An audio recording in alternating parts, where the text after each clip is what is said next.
Kabilang sa mga dumating para makiramay sa mga naulila ng yumaong aktres, si Pangulong Bongbong Marcos, kasama si First Lady Liza Araneta Marcos.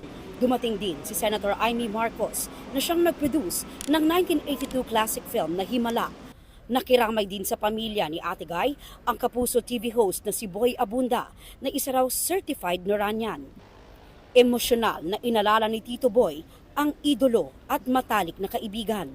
Para sa isang tagahanga, she'll always be the greatest actor Philippine cinema has produced. She was big. She was huge. In everything. And the only way para sa akin to understand the phenomenon that was Nora Honor was to love her. Inalala rin ng aktres na si Sheryl Cruz si Ate Guy. Kababata raw niya ang mga anak ni Ate Guy na nakasama niya rin sa ilang proyekto. She's a very warm and funny person kasi pag pumupunta sa shooting set yung mga fans niya ng mga yaya namin sa bahay namin, nakikipagkuha talaga siya ng mga pictures. She's very down to earth.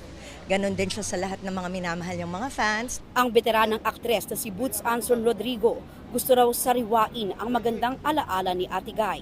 We want to celebrate her life because it was quite an exciting, colorful, glorious, meaningful life.